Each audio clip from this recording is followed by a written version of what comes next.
What's up, guys? Welcome back to another episode where today we have a fresh episode of Track Tips. Why do I say things like that?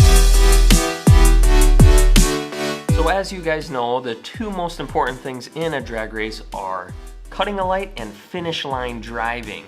Today's video is about finish line driving. I'm really excited. It's been in my mind for a long time. I've been wanting to make this video. I have already made a video about practice hits and possibly cutting better lights. I will leave a link down in the description. If you haven't already seen that, definitely go and check it out.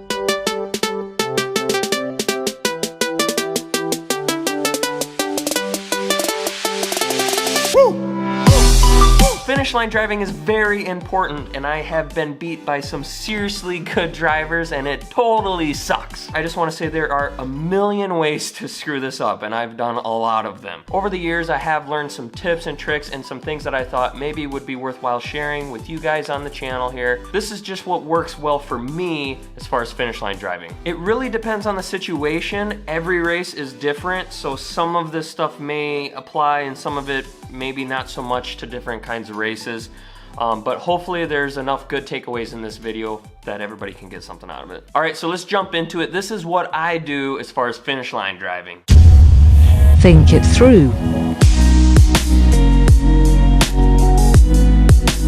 So you have to think the race through, you guys. You have to play it out in your head a million times before you actually get on the track. The more the better, I think. For me, the race is only 8 seconds, 5 seconds if we're doing 8th mile racing, and that's just simply not enough time to figure all of this out when you're on the track. You have to have a plan, you have to know what it's gonna look like before you even get to the burnout box. It doesn't matter how fast your car is, you need to have this planned out beforehand. What I mean by this is, how is the race going to look? Are you the faster car? So is the whole finish line race gonna be happening out in front of you? Or are you the slower car? Are you gonna be looking back, trying to find the other car to judge them? Who mile per hour is harder?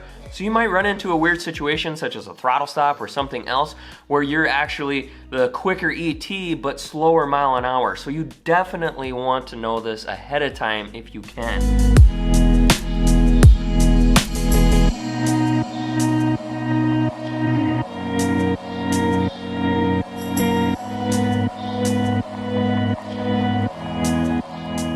In my situation, my car's 60 foot's pretty hard, but it's a little bit slower on the big end when I'm racing against somebody that has a very comparable ET.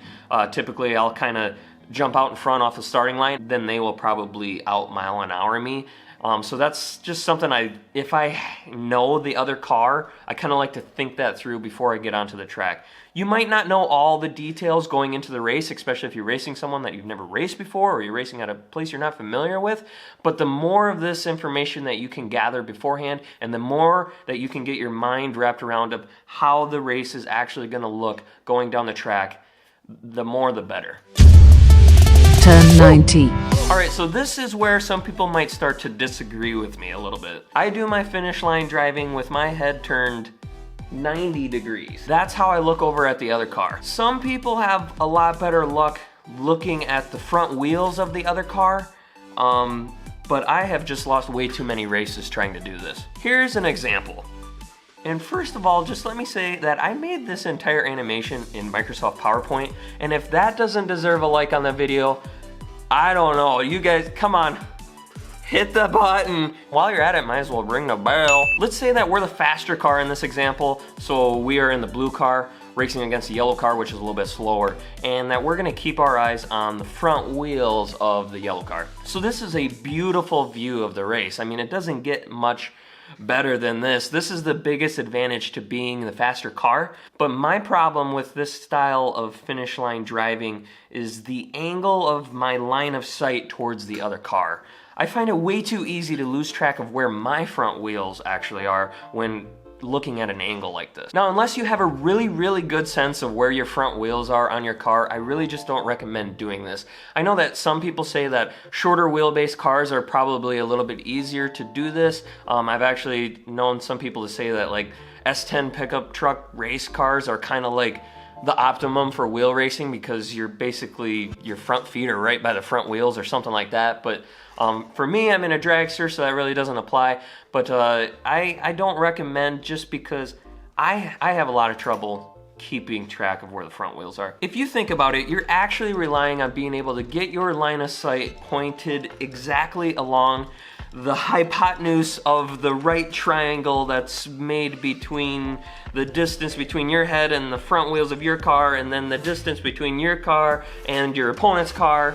Unless you're like the world's greatest Pythagorean theorem mathematician, I'm pretty sure you're probably not gonna get this right. At least I can't every single time. This race happens way too fast to get all of that right. So as I mentioned before, I turn my head 90 degrees. So what I do is I pick a spot on my opponent's car before the race even happens. Most of the time I try to get this figured out way back, like in the staging lanes. I kind of line my car up with their car, and I take a couple feet, and then I look over sideways at their car and I pick a spot on that car. A lot of times I'm in a dragster. If I'm racing a door car, most of the time it's right at the center of their rear wheel or somewhere close to that. But there's a lot of different style race cars that you'll run into out there, so you definitely have to get this planned ahead of time. You have to know what spot you're going to be looking for on your opponent's car.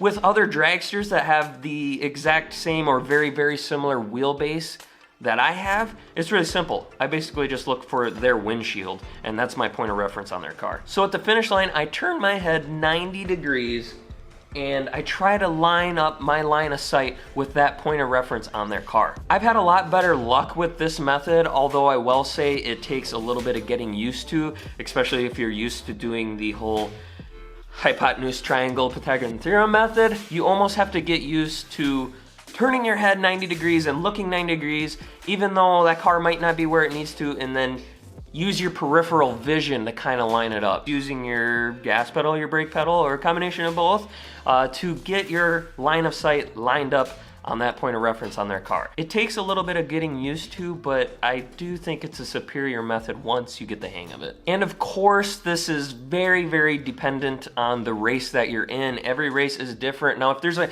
huge mile-per-hour difference between you and the other car, you're gonna have a real hard time keeping your head 90 degrees, but this is just like a reference. It's not gonna work in every single situation, but I think the closer you can get to trying to do that in most races is going to be a benefit. Take a little or give a lot. Take a little or give a lot.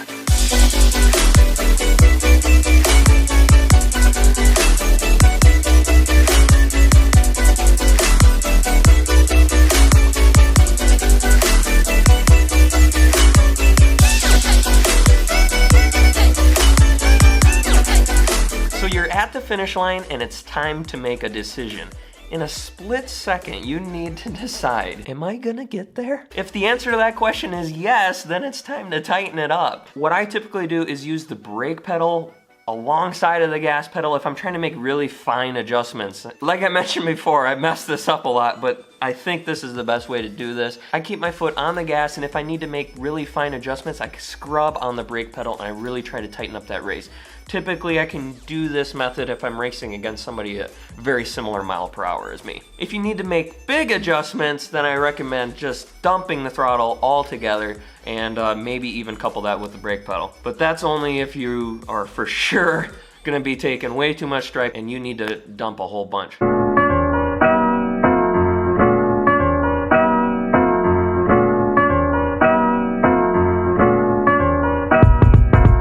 Now, if the answer is no, I'm not gonna get there, then you gotta get out of there. You need to give as much stripe as you possibly can. Now, what I recommend doing is waiting until the last second before you do this, because you don't wanna give the other driver the opportunity to have any time to make their own adjustments after they see that you're dumping and giving them the stripe. Obviously, you need to make sure that their car is already pretty much to the point where they're not gonna have time to tighten up that race after you slam on the brakes. So wait until the last second if possible, and then just dynamite the brake pedal. But please, Please, you guys, be safe with this. Please don't take this the wrong way. I have seen way too many crashes and wrecks because people get too aggressive on the brake pedal on the big end, trying to tighten up these races too much. Be safe and know your conditions. Keep in mind that the potential of locking up your rear tires really increase when you get into later rounds, maybe into the night, and maybe even the track gets a little bit of humidity on it, and there's some, track conditions are gonna go down, and you need to be aware of this, and you guys, be careful. Just be careful. Holding numbers. I know I'm probably gonna get asked if I typically am holding any numbers.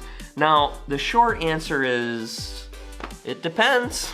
In general, I normally have my car dialed pretty honest, but there's definitely times where I'm gonna be holding some numbers. There's actually a lot that goes into deciding how I actually dial my car, so I think I'm gonna leave that for another video. Definitely make sure you subscribe and ring that bell so you don't miss it.